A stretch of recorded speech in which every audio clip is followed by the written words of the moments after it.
Formula One has survived scandals before. Politics, power struggles, controversial decisions.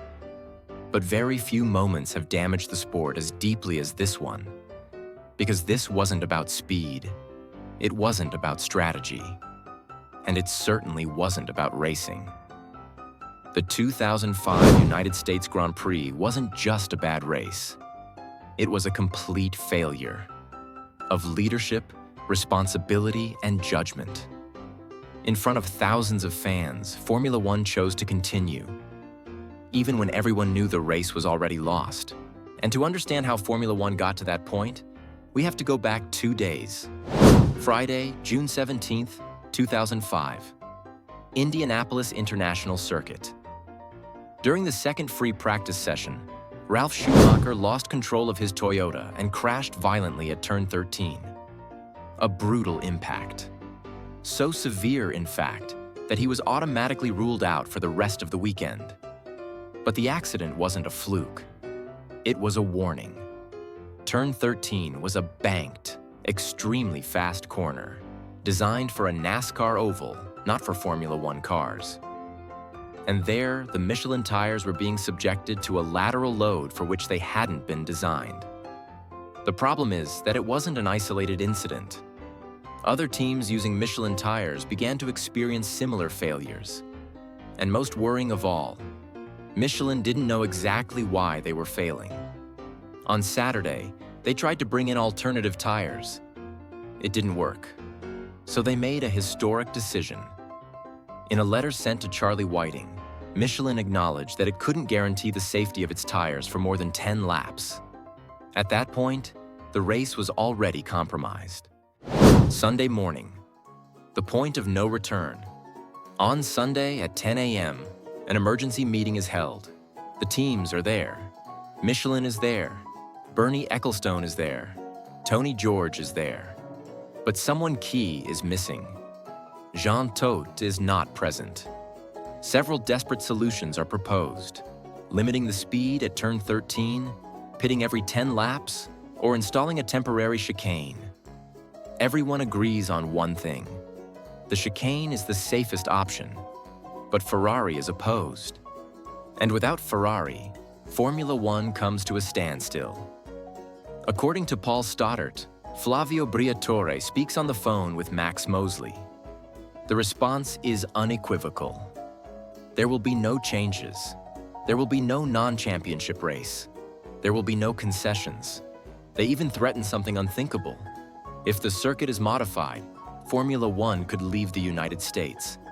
And so, with all the alarms going off, the FIA decides to go ahead. The moment no one will forget race time arrives. Formation lap.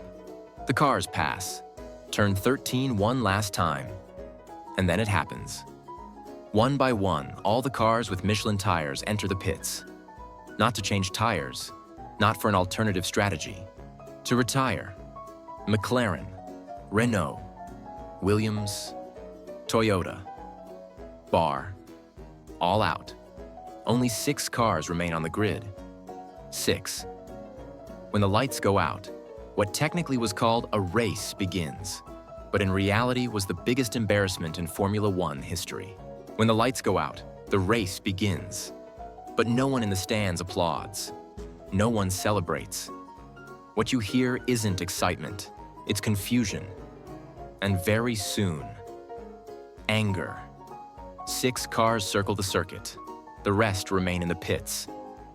It takes the crowd only a few seconds to understand that this isn't a mistake or a false start. It's a decision. The boos start timidly, but grow lap by lap until they become a constant roar. Some fans throw objects onto the track. The tension is palpable. On one of those laps, a water bottle is run over by Rubens Barrichello. The image says it all. A Formula One car dodging debris in what should be the greatest spectacle in motorsport. And then something completely unprecedented happens. The television broadcast crosses a line it had never crossed before. The commentators stop narrating the race. They begin to question it. Live. They openly say that this isn't a race. that what's happening on the track doesn't deserve to be called Formula One. And then, the unthinkable. The broadcast cuts out. Not because of an accident, not because of a technical problem, but because there's nothing real left to show. The network apologizes to the viewers for what they're seeing. Formula One, live, silently admitting its own failure. The race continues until it reaches its end. Michael Schumacher wins. Second, Rubens Barrichello. Third, Thiago Monteiro. But there is no celebration. The Ferrari drivers get out of the car and head straight to the podium. No waving, no gestures, no pride. They know they've won. But they also know what kind of victory this is. Monteiro, on the other hand, stays behind celebrating with his team. Because for him, that third place is the greatest moment of his entire career. The most awkward podium in history. Before going up to the podium, an organizer warns them, there will be no guests, no introductions, no ceremony. Just get up, collect the trophy, and leave. The anthems play, but are cut off halfway through. Everything is rushed, as if Formula One wanted no one to look too closely. Schumacher picks up the trophy without lifting it. Barrichello raises it for barely a few seconds. Monteiro celebrates as if he just won a Champions League final. There's no official photo, no joint celebration. Ferrari leaves. Monteiro is left alone, waving the champagne before a crowd that's no longer watching. When the podium ceremony ends, no one stays to applaud. The stands begin to empty amidst whistles, insults, and a general feeling of being cheated.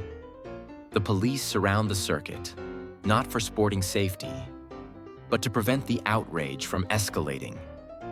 Formula One leaves Indianapolis in silence, without clear press conferences, without anyone held responsible, without convincing explanations. The consequences are swift. Michelin is forced to refund the money to the fans who bought tickets. In addition, it buys 20,000 tickets for the following year's Grand Prix as an attempt at compensation. But the damage wasn't financial. It was reputational. Because what happened in 2005 wasn't the fault of just one party.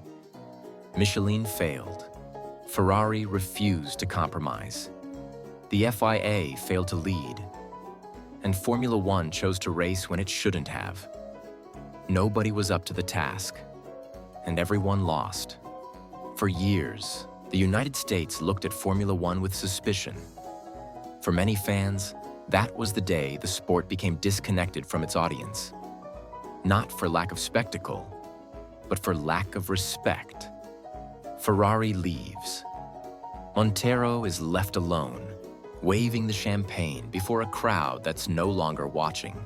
The 2005 United States Grand Prix will not be remembered for overtaking, for strategies, for on-track battles.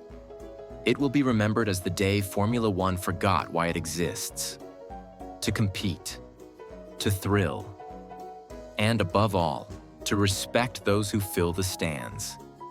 Because that day, with only 6 cars on the track, Formula One didn't lose a race. It lost something much more important. Trust. With the passage of time, the 2005 United States Grand Prix has become a warning, a reminder of what happens when politics outweighs safety, when pride outweighs common sense, and when spectacle trumps responsibility. Formula One learned, but it learned too late, and at the cost of losing the trust of thousands of fans. Indianapolis 2005 was no accident.